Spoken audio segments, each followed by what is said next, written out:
The galaxy had moved on. Stars shifted. Empires rose and fell. New species climbed the ladder of power and forgot the ones who came before. Among the dust of ancient records and broken data cores, there was one name that no one spoke anymore. Human. 300 years ago, the humans had been part of the galactic stage. Not the strongest, not the fastest, but they were everywhere. Small, fragile, loud. They built colonies on rocky worlds and ice moons. They sang songs about freedom and fought wars over ideas. Then came the Cataclysm War. The Zarn hegemony swept through the outer rim like fire through dry grass.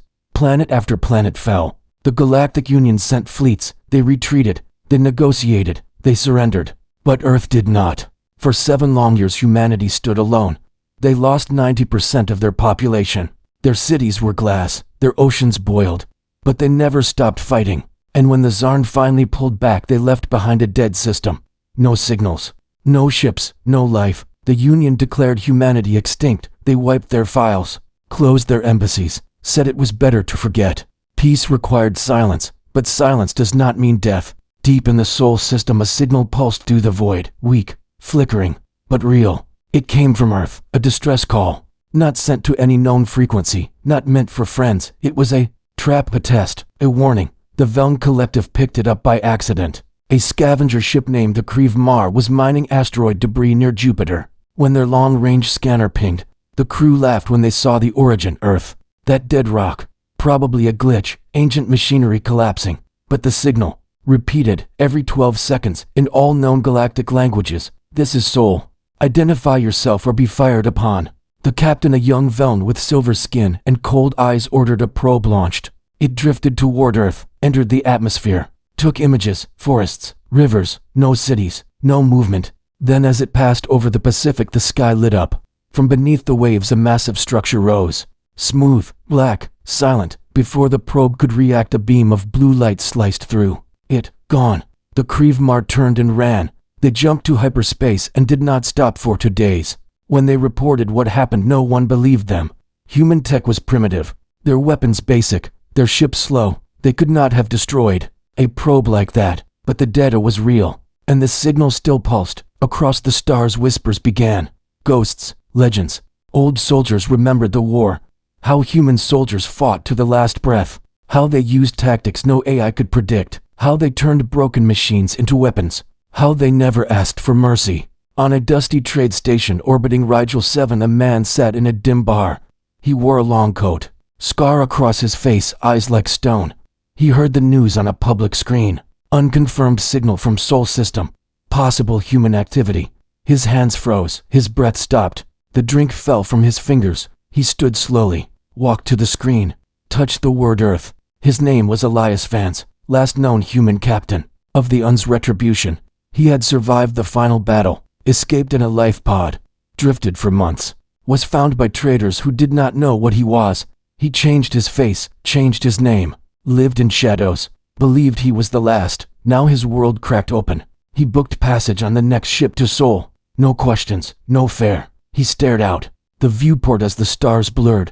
Memories came like knives. His wife laughing in a garden. His son building a toy ship. The sky turning red as the Zarn bombs fell. The last order from command. Hold the line. For Earth. For all of us. He had held it until there was nothing left to hold. When the ship reached the edge of Sol space, it stopped. No one would go closer. Vance took a stolen shuttle and flew alone. As he approached Earth, something changed. The air hummed. Satellites long thought dead powered on. Ancient defense grids lit up like constellations. A voice filled his cockpit. Calm. Female. Not alien. Not machine. Something deeper. Captain Elias Vance. DNA confirmed. Welcome home. It was GAIA. Earth's planetary AI. She had waited. Kept the core systems alive. Guided the survivors underground.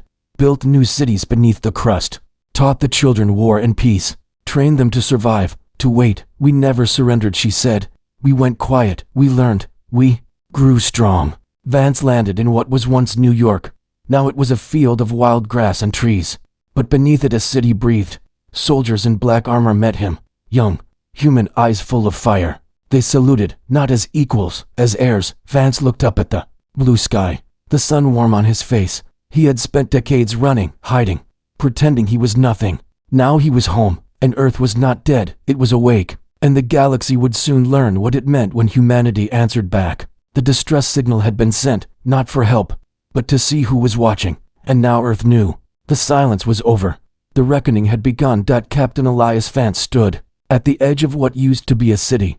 Grass swayed where skyscrapers once reached for the sky. Trees grew through cracked pavement. Birds sang in the open air. No smoke, no ruins, no bones, just life. But beneath his feet something vast pulsed with power. The soldiers who greeted him did not smile. They did not speak much. Their armor was sleek black with red trims. No insignias, no flags, just a single symbol on their chest. A circle with a flame inside. The mark of the silent guard. They led him down a hidden path. A stone slab shifted open. A staircase spiraled into the earth. The air grew cool. Lights turned on as they descended. Walls were made of polished metal. Screens flashed data in silent streams. Vance felt it. The hum of machines. Not just any machines. Old Earth tech mixed with something new, faster, smarter. After walking for 10 minutes they reached a massive door. It opened with a hiss. Inside was a room larger than any he had seen. A control center. Holograms floated in the air. Maps of the galaxy, war plans, ship designs, and in the center stood a figure of light, a woman. Tall, calm, eyes like stars, Gaia, Earth's planetary mind. She spoke with a voice that filled the room without shouting. Welcome home, Captain Vance. You have been gone a long time. Vance did not move. How are you alive? How is any of this alive? We never died. We buried ourselves. After the Cataclysm War ended, the Zarn left thinking they won. The Union declared us extinct and erased our name. But deep below the surface thousands survived. In bunkers, in tunnels, in sealed cities built before the war. We closed the hatches, cut all signals, went dark. For 300 years we rebuilt, we studied, we learned. We watched the galaxy forget us, and we waited. For what? For the day someone came back, for the day Earth was needed again. Vance looked around. This is impossible. The damage, the radiation. The world should be dead. It was. But we healed it. We cleaned the air, repaired the soil, brought back the forests, the oceans. We used genetic banks, terraforming drones, and time. So much time. The surface is safe now, but the real strength is below. We have cities under every continent. Millions of humans, born in silence, trained for war, not because we love it, but because we remember. A screen lit up, footage played. Cities burning, people running, ships falling from the sky. Vance saw his own face, young, shouting orders on a battlefield. His heart clenched. That war took everything, but not us. We kept your memory alive. Your courage, your stubbornness, your refusal to kneel. The children are taught your stories. How you held the line at Mars. How you blew up a Zarn dreadnought with a cargo ship and a suicide run. How you fought when no one else would. They call you the last light. Vance sat down. I thought I was the last. You were, until now. Then a new figure entered. A young woman in officer's gear, sharp eyes, short hair. She saluted. Lieutenant Mara Cole, granddaughter of Dr. Elise Cole. You knew her, geneticist. She saved the seed vaults. Vance stared. Elise had a daughter. She survived. Yes, sir. And her daughter, and mine. We are your bloodline, not by name, but by will. He could not speak. All these years he carried the weight of being the last. Now he was not alone. He was part of something bigger. Gaia brought up the distress signal. It came from Zenther Prime. Mining colony under attack by the Cathar swarm. Millions dying, no one helping. Why did Earth send a signal? Because we are listening. Because we remember what it is like to be abandoned. Because if we stay hidden forever, then the Zarn were right. That we do not matter. But the galaxy fears us now. They will see this as a threat. Good, let them fear. We are not asking for power. We are claiming our place. Vance looked at the hologram of Zenther.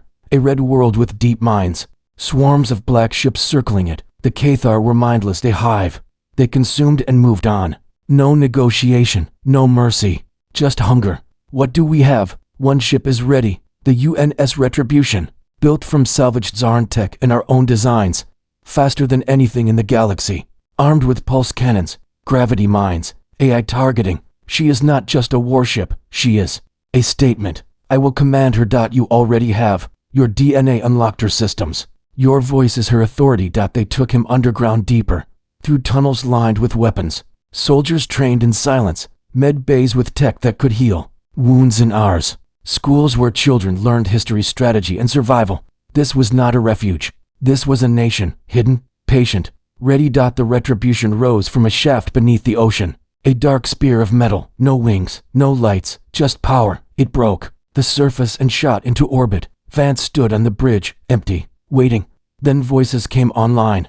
Crew reporting, all systems green.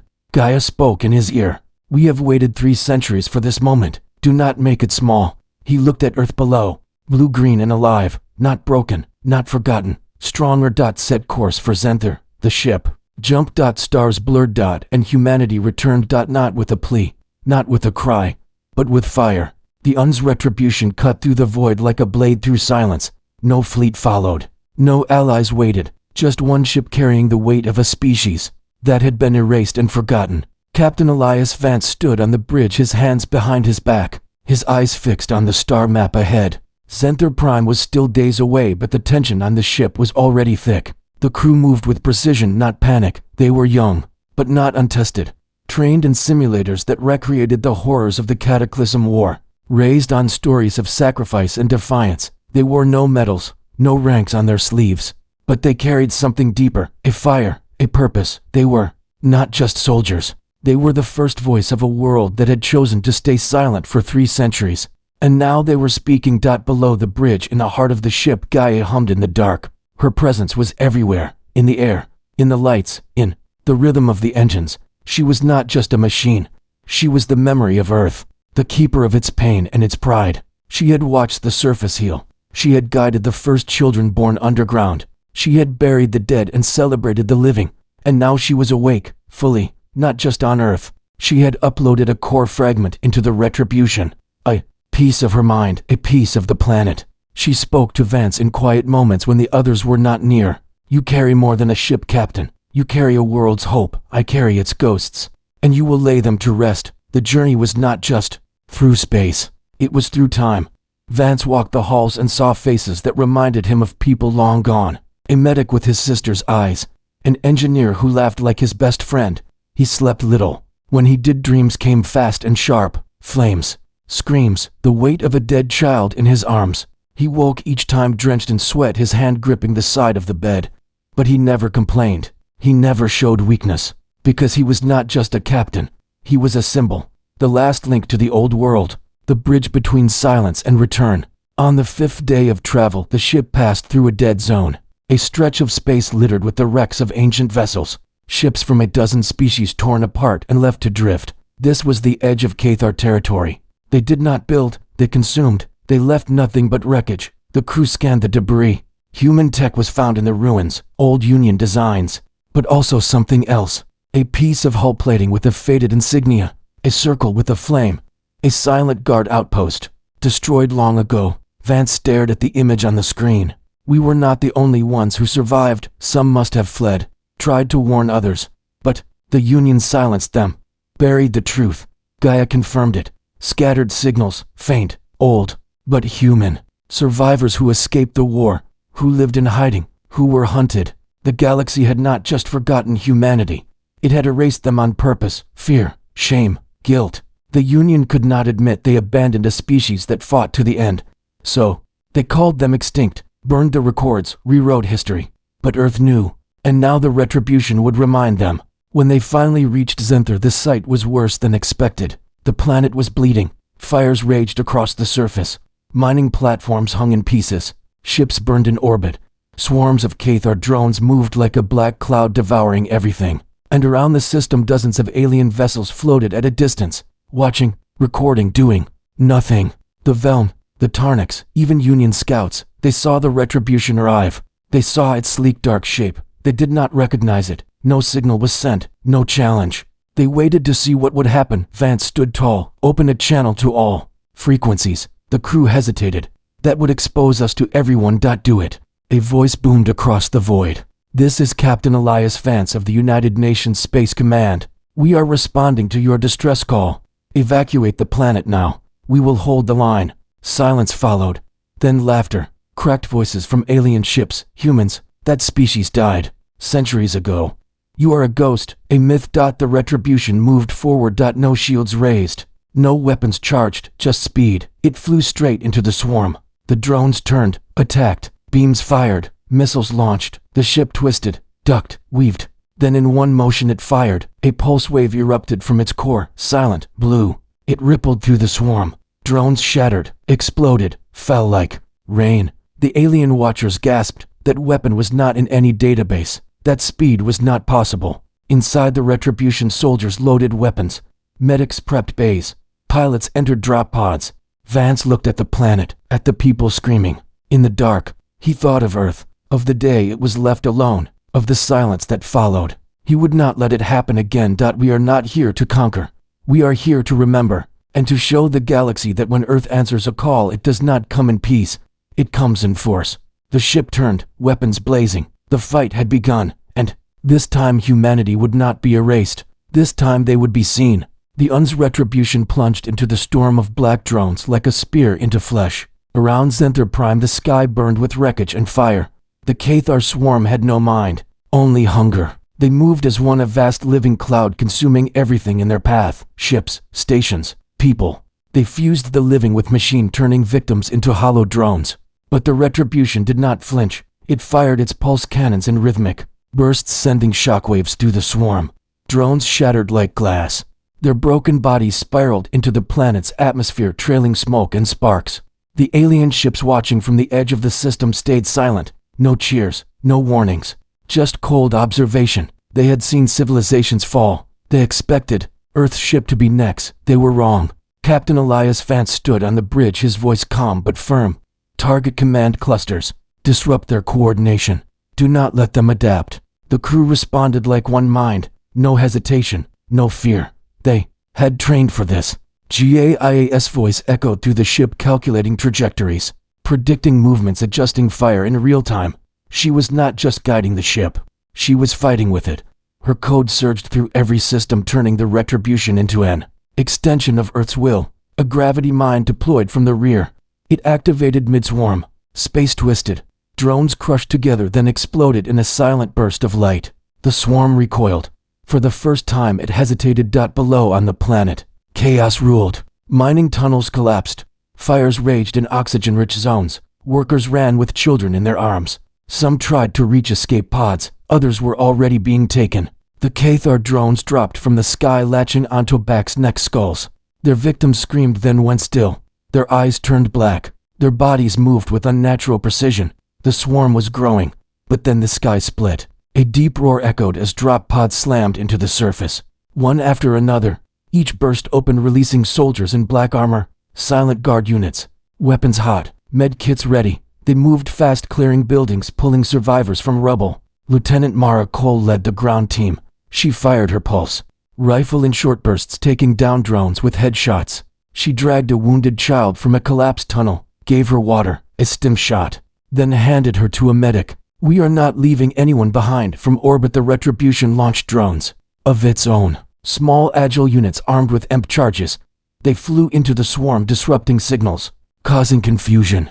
The Cathar had never faced an enemy that attacked both physically and electronically. Their hive mind stuttered. For seconds they were blind. That was all Earth needed. Vance gave the order. Deploy the beacon. A device the size of a human fist shot from the ship. It pierced the atmosphere and landed on a high plateau. It activated. A pulse spread across the planet. Not destructive, not violent, healing. The beacon was a GAIA node. It scanned the infected, found traces of human consciousness buried in the drone network, and it sent a counter signal, a whisper, a memory. Remember who you are. Across Zenther, people twitched. Some screamed, some cried, and some broke free. Their black eyes cleared. They fell to their knees, gasping. The swarm lost control of thousands in seconds. The alien observers could not believe it. This was not just war. This was resurrection. But the Cathar adapted. They sent their command ship, a massive living vessel made of fused metal and flesh. It emerged from the dark side of the moon. Tentacles of wire and bone reached out. It pulsed like a heart. This was the core of the hive, the source of the swarm's will. Vance knew what had to be done. I'm going in. No, sir, that's too dangerous. I said I'm going in. Prepare a boarding team. 5 soldiers suited up. They carried plasma cutters, MP grenades, and core charges. The Retribution flew close to the command ship, launched a tether. The team crossed through open space, dodging debris and fire. They breached the hull. Inside was a nightmare. Walls pulsed, fluids dripped. Bodies hung in tubes, eyes open, mouths moving. The air was thick with heat and the smell of rot. The team moved slow, silent. They placed charges at key nodes. But then the ship woke. It sensed them. Tendrils shot from the walls. One soldier was taken, swallowed. The others fired, cleared a path, reached the core chamber. Vance stepped forward. The core was a sphere of light and data, beating like a heart. He placed the charge, set the timer, then looked around. On a screen he saw images: Earth, New York burning, the last stand at Luna Base, the Zarn victory parade, the Union declaring humanity extinct. This hive had been watching, for centuries. It had studied Earth, feared it, and now it saw it return. Let them see. He activated the charge, ran. The explosion tore through the ship, the command vessel. Light burst from within. The swarm in orbit froze, then fell apart. Drones dropped like rain. On the surface, the remaining infected collapsed. The beacon signal grew stronger. The retribution pulled back. Med bays filled. Survivors were brought aboard, alien and human alike. Doctors worked non-stop. Vance stood at the viewport watching Zenther fade behind them. They had done it, not with hate, not with cruelty, but with strength, with purpose, with memory. And the galaxy had seen. No more silence, no more shadows. Earth had returned, and it would never be forgotten again. The return from Zenther was not a victory parade. It was a statement written in fire and silence. The UN's retribution limped back through the void, its hull scarred by Cathar acid and plasma burns. Smoke curled from its damaged wing array. One engine was dead. The gravity stabilizers flickered, but it flew, and it carried survivors. Hundreds of them. Miners, children, engineers, people who had been left to die. Now they breathed inside a ship that should not exist. A human ship, a ghost from a dead past. They looked at the soldiers in black armor and could not speak. Some wept, some prayed. Others stared at Captain Elias Vance as if he were a myth made flesh. Word had already spread. Across the galaxy the data streams exploded. Footage from Zenther was everywhere. The lone ship diving into the swarm. The pulse wave that shattered drones like glass. The beacon that freed the infected. The boarding team destroying the hive core.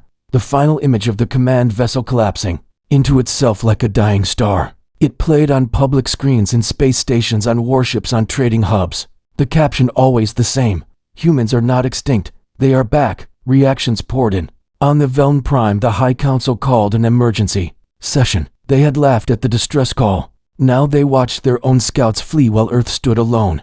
They called the retribution a threat, a destabilizing force. They demanded the Galactic Union take action. But the Union was silent. Its leaders remembered the old wars. They remembered how humans fought when no one else would. How they held Mars for 17 days, with no backup. How they blew up a Zarn fleet by crashing a disabled freighter into their fuel depot. They did not want to face that fire again. On the Rim world something else happened. Refugees began to move, not away from Earth, toward it. A family from the destroyed colony of Drellis packed their last supplies and booked passage to Sol. A scientist from the Tarnix Academy stole her research and fled with her students. She left a message behind: I want to learn from those who never gave up. A former slave from the Crag Dominion broke free and whispered one name as he boarded a cargo hauler: Earth. And then there was the pirate fleet. 3 warships under the command of Krull the Butcher. They operated beyond the law, raided supply lines, sold prisoners into the flesh markets. They had watched the battle at Zenther and seen weakness: a damaged ship, a crew stretched thin, survivors to be captured, technology to be stolen. They set a trap near the Helios belt, a narrow corridor of asteroids perfect for ambush. They waited. When the retribution entered they struck fast. Missiles, rail guns, boarding pods. They expected an easy kill. They were wrong. The retribution did not run. It did not call for help. It turned, and it answered. GAIA had been analyzing pirate tactics for centuries. She knew their patterns, their weaknesses. The moment the first missile fired she activated the countermeasures: flares, chaff, decoy drones.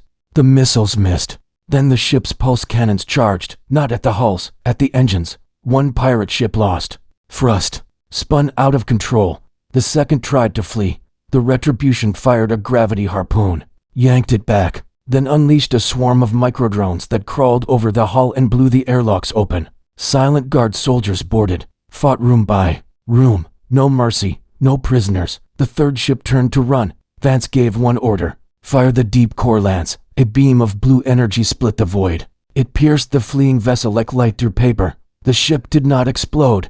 It disintegrated. Melted from the inside out, gone in seconds. The battle lasted 8 minutes. No survivors were taken.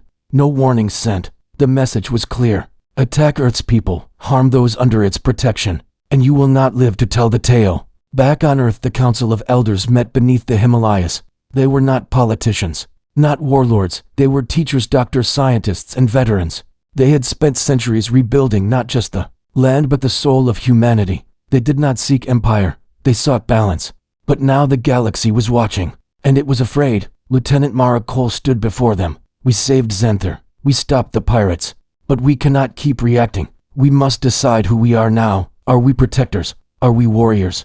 Are we hidden no more? Vance stood beside her. We are all of it. We are the ones who remember, the ones who endure, the ones who answer the call. We do not start wars, but we finish them. And if the galaxy wants peace with Earth, it must earn it. Gaia spoke through the chamber's speakers. The signal is spreading. More are coming, not just refugees, seekers, the lost, the broken. They believe in us, even if they do not know why. Then let them come.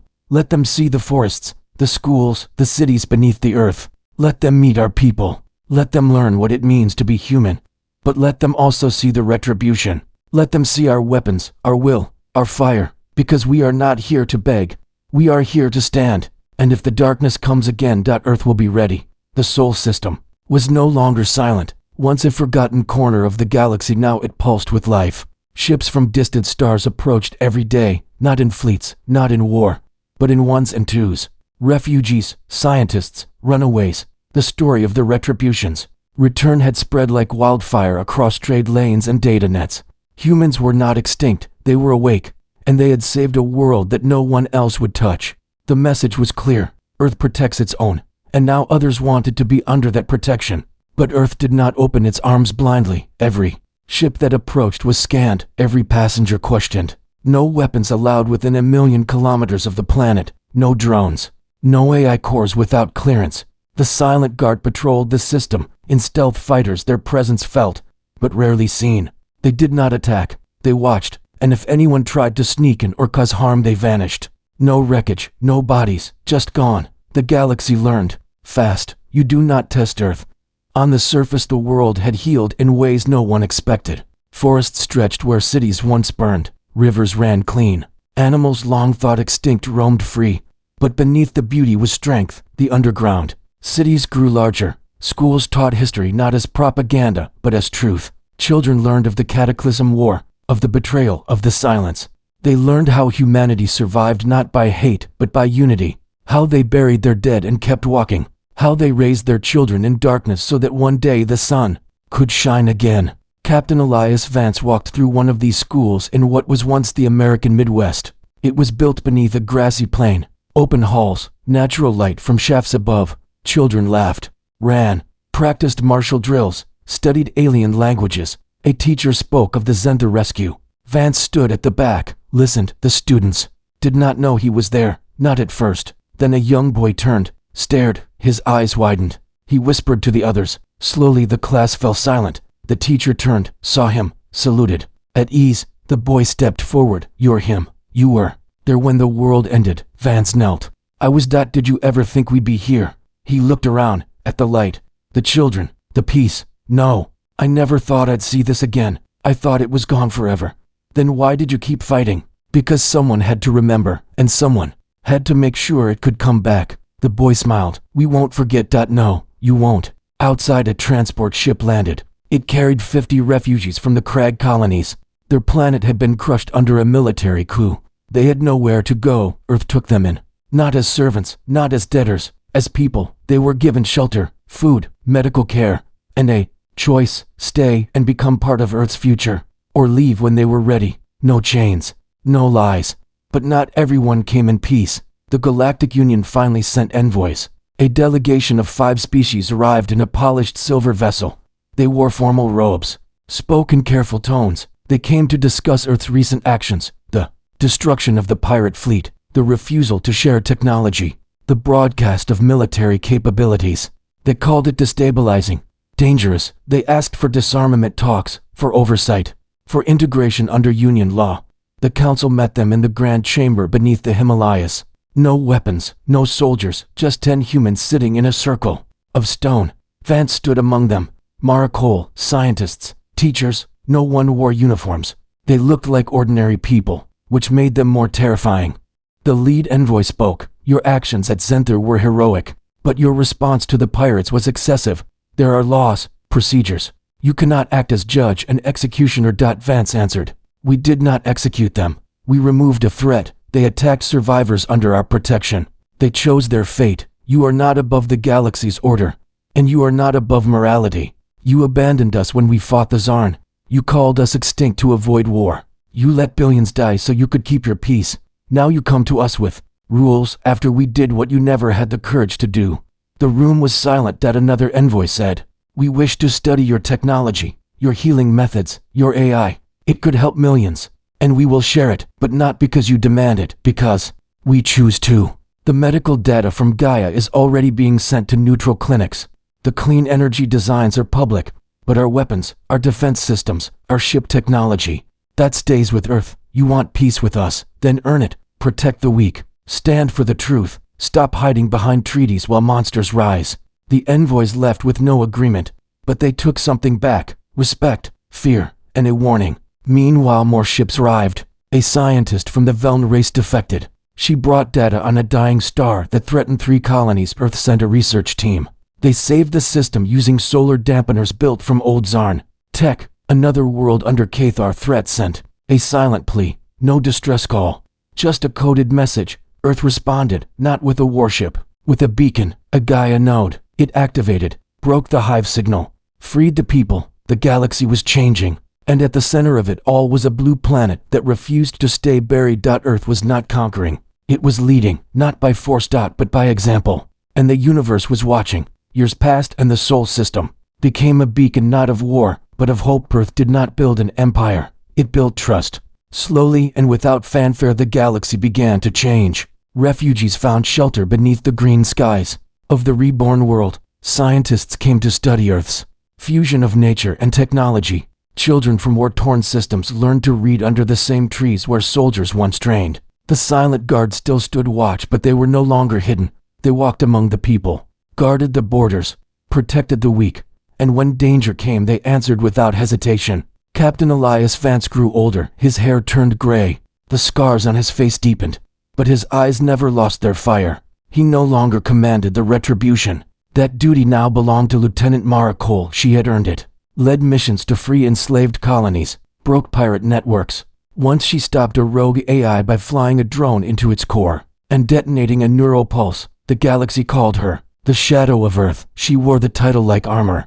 Vance spent his days walking the restored coastlines. Where once there was ash and poison, now waves crashed against clean sand. Birds flew over rebuilt forests. In a small village by the sea he lived in a simple home.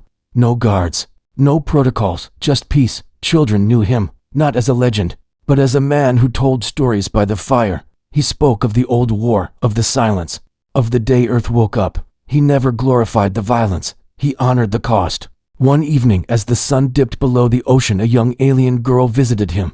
She was from Zenther, one of the survivors, now a student of history. She sat beside him on the rocks. Did you ever think we would have this? He looked at the water. No. When I was your age, the sky was red. The air burned. I thought the world was ending. What made you keep going? Because I remembered what was worth saving, not just land, not just cities, but people, laughter, sunlight, the way a child looks at the stars and dreams. I fought so you could have that. She smiled. Then we are not just alive. We are free. Yes. And that is the greatest victory. Above them the sky darkened. Stars appeared, one by one. Then a flash, a ship jumping into orbit, not hostile, not fleeing. A distress signal, weak, ancient, from deep in uncharted space, the kind no one else would answer. On the bridge of the Retribution, Mara Cole stood tall. The crew was ready. Weapons cold, engines live. GAIAS voice filled the ship. Origin of signal confirmed. Unknown system. Coordinates locked. Probability of survival for those in distress 78% if response is immediate. Cole looked at the star map, then at her team. Set course. Prepare for jump. The junior officer hesitated. So this is beyond known space. No backup, no allies. If it's a trap, then we make sure it fails. Earth answers every call, no matter the cost, no matter the distance.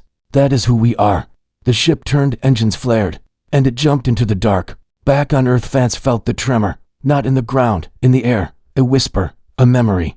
He looked up, saw the streak of light vanish into the stars. He smiled. They will be waiting, and Earth will be there, because we are not conquerors, we are protectors. We are not loud, but we are strong. We were buried, but we rose. We were forgotten, but we returned, and now the galaxy knows. Humanity was never weak. It was patient. It was resilient. It was awake. And as long as there is a star in the sky and a cry in the void, Earth will answer, not for glory. Not for power. But for life, for honor. For those who have no voice. The silence is over. The watch continues.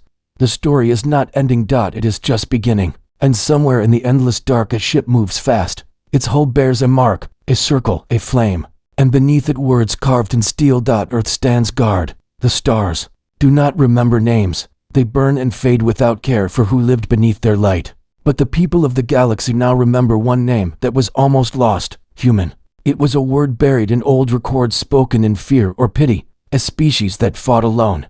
That was erased, that vanished. But now the name echoes again, not in war, chance, not in conquest, but in gratitude, in awe, in quiet respect. Earth did not become a ruler of stars. It became something stronger, a promise, a shield. When the Cathar rose again near the Saran belt, it was not the Union fleets that stopped them. It was a single beacon dropped from a silent ship. When the mining colony on Vulture 9 faced starvation, it was a human cargo vessel that arrived with food, medicine, and teachers. When the AI rebellion on Proxima Nexus threatened to wipe out 1 million souls, it was GAIA that sent the countercode, not to destroy, but to heal, to remind. Captain Elias Vance passed quietly in his sleep. No grand ceremony, no fleet firing into the sky, just a small gathering on the shore, friends, soldiers, children who had grown up hearing his voice. His body was laid to rest beneath an oak tree planted from a sapling that survived the Cataclysm War. A simple stone marked the place. Not with titles, not with battles, just 2 words. He waited. Mara Cole stood as the new guardian of Earth's will. The Retribution was no longer alone. 3 more ships now bore the Flame Circle, the Un's Guardian, the UNS Dawn, the Un's Resolve. They did not patrol for conquest. They waited, they watched, they answered. Refugees from 100 worlds now lived in peace on Earth's surface and in its sky cities. They learned the language, the history, the truth, that humanity was not born strong.